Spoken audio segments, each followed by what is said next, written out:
Sengketa yang terjadi di Blok Ambalat sempat menjadi salah satu pemantik panasnya tensi antara Indonesia dan Malaysia, tepatnya pada tahun 2005. Kasus ini lama mengambang tanpa kejelasan hingga akhirnya berhasil diselesaikan setelah 18 tahun perundingan. Apa yang sebenarnya terjadi di Blok Ambalat? Bagaimana awal mula konflik ini berasal? Dan mengapa kasus ini membutuhkan hingga belasan tahun perundingan? Dalam video ini kita akan membahas semua hal penting yang perlu diketahui soal kasus Ambalat. Mari kita mulai dengan pertanyaan, seberapa penting Ambalat bagi Indonesia ataupun Malaysia? Blok Ambalat adalah seluruhnya wilayah perairan dengan luas 15.235 km persegi yang terletak di Laut Sulawesi atau Selat Makassar, di dekat perpanjangan perbatasan darat antara Sabah Malaysia dan Kalimantan Timur Indonesia. Blok Ambalat disebut-sebut memiliki kandungan minyak dan gas untuk 20 tahun ke depan, dengan keuntungan bisa mencapai lebih dari 4.200 triliun rupiah. Jadi bukan hal yang mengherankan ya jika negara lain tergoda dengan Ambalat.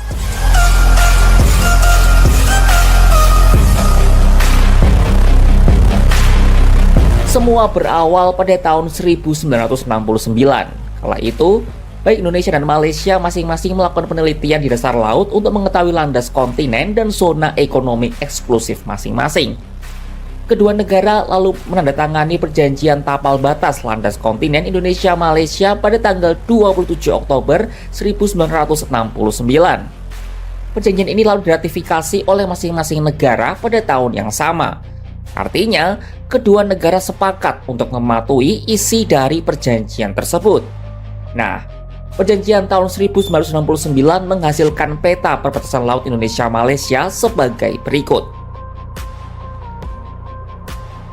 Dilansir dari Kemen RI, ada 3 batas maritim yang dibahas dalam perundingan itu, yakni batas landas kontinen, batas laut teritorial, dan batas zona ekonomi eksklusif. Berdasarkan perjanjian ini, wilayah Blok Ambalat merupakan milik Indonesia. Tetapi pada tahun 1979, Malaysia ingkar janji dengan memasukkan Blok Ambalat ke peta wilayahnya. Bahkan nggak cuma Indonesia, Filipina, Singapura, Thailand, Cina, dan Vietnam juga protes terhadap keputusan Malaysia itu. Aksi sepihak Malaysia ini diikuti dengan penangkapan nelayan Indonesia pada wilayah yang diklaim. Lalu pada tanggal 16 Februari 2005, Malaysia memberikan konsesi minyak di Blok Ambalat kepada perusahaan minyak milik Inggris dan Belanda, Shell. Pada tahun yang sama, Indonesia dan Malaysia memulai perundingan kembali soal Blok Ambalat yang sempat mandek. Sebuah perundingan yang nantinya akan memakan waktu hingga belasan tahun. Alot nampaknya menjadi kata yang tepat untuk meringkas jalannya perundingan soal Blok Ambalat antara Indonesia dengan Malaysia. Bayangkan, kedua negara memulai perundingan sejak tahun 2005 dan baru bisa menemui kata sepakat pada tahun 2023. Butuh 18 tahun kompromi untuk bisa menentukan garis-garis batas kelautan yang membagi Indonesia-Malaysia. Kesepakatan ini ditandatangani dalam kunjungan Presiden Jokowi ke Malaysia pada Juni 2023. Saya menyambut baik penyelesaian negosiasi batas laut teritorial di Laut Sulawesi, di Selat Malaka bagian selatan, setelah 18 tahun proses negosiasi. 18 tahun. Bisa diselesaikan. Ini alhamdulillah. Jokowi mengatakan, keberhasilan perundingan ini tak lepas dari peran Anwar Ibrahim yang bekerja dengan cepat dibantu oleh menteri-menterinya. Berkenaan dengan hal ini pun Jokowi lantas mendorong kedua negara dapat mempercepat negosiasi perbatasan di wilayah-wilayah lainnya, termasuk perbatasan darat di Pulau Sebatik dan wilayah Sinapat. Saya juga berharap negosiasi perbatasan lainnya, termasuk di darat, Batik, kemudian Sinapat selesai, juga bisa segera diselesaikan. Mumpung Perdana Menterinya masih Datuk Sri Anwar Ibrahim, dan di Indonesia Presidennya masih Jokowi. Sejak awal konflik ini dimulai, baik Indonesia maupun Malaysia tetap berkomitmen menyelesaikan sengketa lewat jalan damai dan tidak mengajukan sengketa ke Mahkamah Internasional. Namun meski kesepakatan telah ditandatangani, Indonesia tetap tak lengah dalam menjaga perbatasannya. Bahkan TNI AL mengerahkan beberapa alutsista terbaiknya untuk menjaga wilayah panas ini. Setelah belasan tahun berunding dan berakhir dengan perdamaian, Indonesia melanjutkan dengan upaya menjaga perbatasan. Salah satu kapal TNI AL yang dikerahkan adalah KRI Golok 688. Kapal yang juga sering disebut sebagai kapal cepat rudal atau KCR Trimaran Golok 688 ini merupakan kapal asli buatan dalam negeri. Tepatnya, kapal diproduksi oleh PT Lundin Industri Invest di Kabupaten Banyuwangi. Kepala Staf TNI AL atau KSAL saat itu Laksamana Yudo Margono pada Agustus 2021 mengungkap kapal ini bertugas secara khusus untuk melakukan hit and run. Ini jenis kapal cepat rudal, tentunya memiliki kecepatan yang tinggi dan juga nanti akan dilengkapi persenjataan, ya khususnya nantinya akan dilengkapi dengan rudal. Ya, kecepatan yang tinggi karena kapal cepat rudal sehingga harus bergeraknya harus kecepatan tinggi dan hit and run. Yudo menambahkan, kapal yang punya kemampuan siluman ini akan ditempatkan di wilayah yang rawan strategis seperti di wilayah perbatasan Natuna dan Ambalat. Selain KRI Golok, KRI Gusti Ngurah Rai atau GNR 332 juga disiagakan di Blok Ambalat dalam rangka operasi gabungan pengamanan perbatasan laut pada Februari 2021 lalu. KRI GNR 332 merupakan kapal kombatan jenis perusak kawal rudal atau PKR yang punya kemampuan peperangan elektronik. Adapun operasi gabungan tersebut yang dimaksudkan untuk menjaga wilayah perbatasan laut RI bertujukan untuk unjuk kekuatan pasukan tempur laut yang dimiliki Indonesia. Selain itu, TNI AL melalui marinirnya juga selalu mengirim pasukan satuan tugas pengamanan Ambalat. Satgas PAM Ambalat bakal bertugas memantau, mengamankan, dan menjaga wilayah perbatasan. Assalamualaikum warahmatullahi wabarakatuh. Kali ini tadi mereaksi sebuah video yang memberitakan tentang Blok Ambalat yang ada di dekat antara Pulau Kalimantan dan Pulau Sulawesi. Blok Ambalat ini sempat diklaim sebagai milik dari Malaysia. Padahal kalau menurut sejarah ataupun catatannya, Indonesia telah melakukan semacam eksplorasi penelitian di Blok Ambalat ini pada tahun 60-an.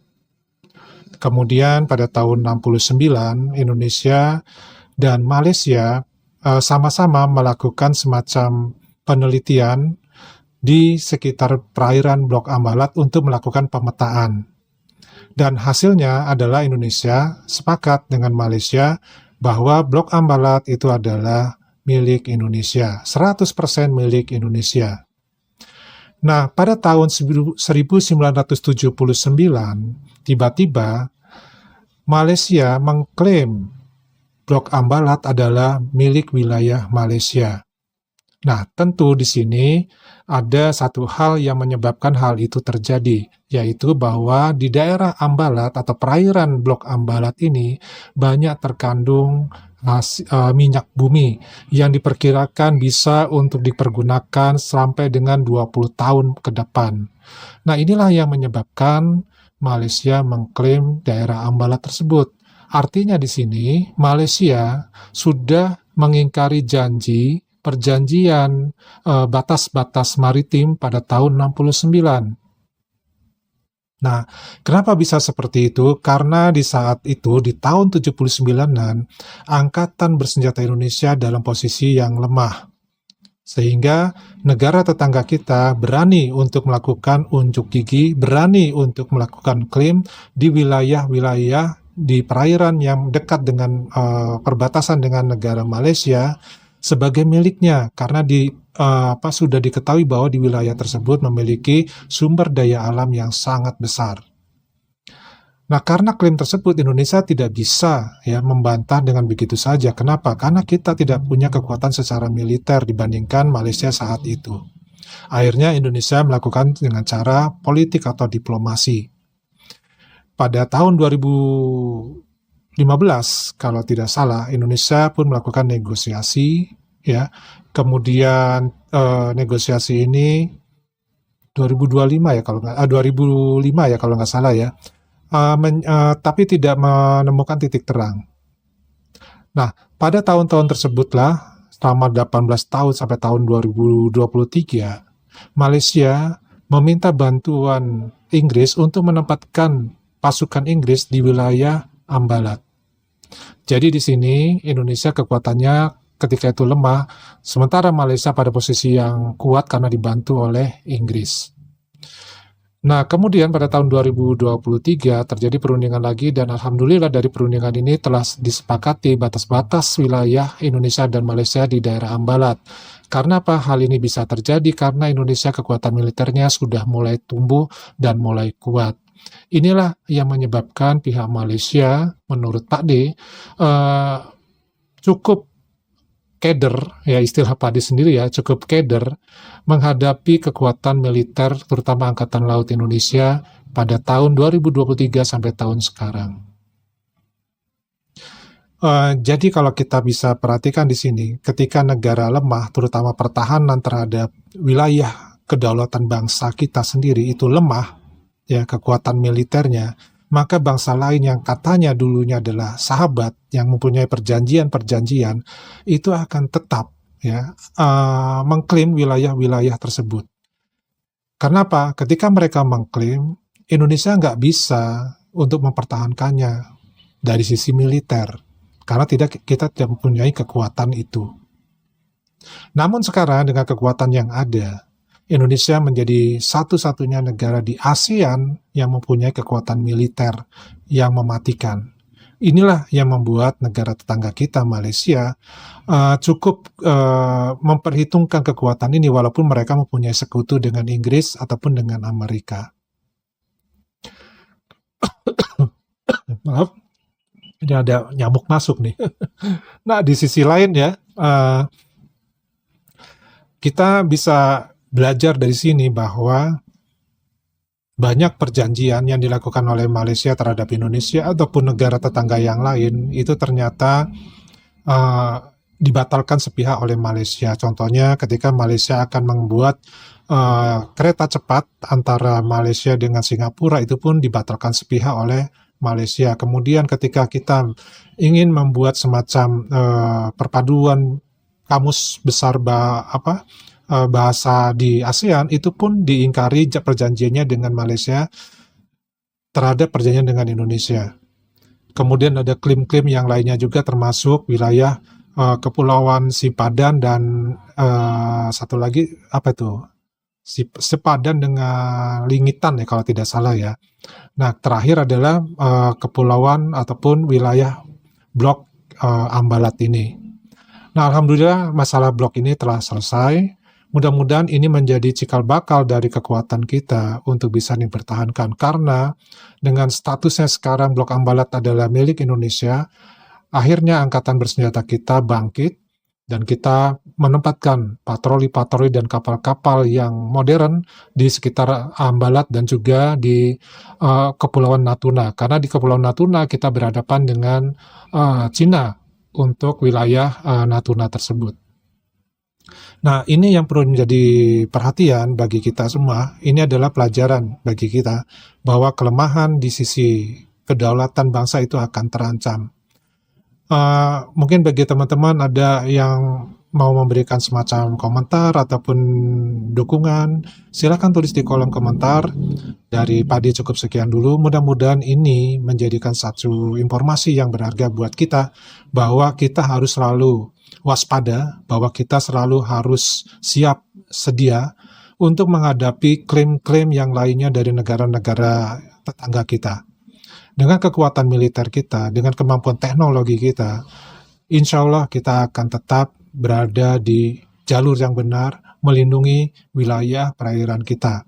Indonesia semakin kuat, tidak pernah mengklaim wilayah negara lain. Tetapi sebaliknya, negara-negara wilayah yang lain ataupun negara lain yang mengaku sebagai sahabat Indonesia, justru ya ketika Indonesia dianggap lemah dalam sistem pertahanan, mereka berusaha mengklaim wilayah-wilayah Indonesia, termasuk Australia.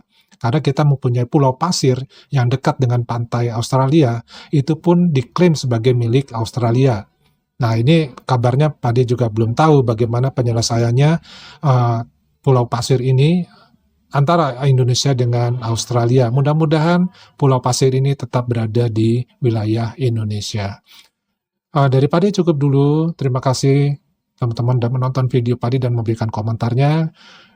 Ketemu lagi dengan Pak De di video-video yang lainnya. Wassalamualaikum warahmatullahi wabarakatuh. Salam.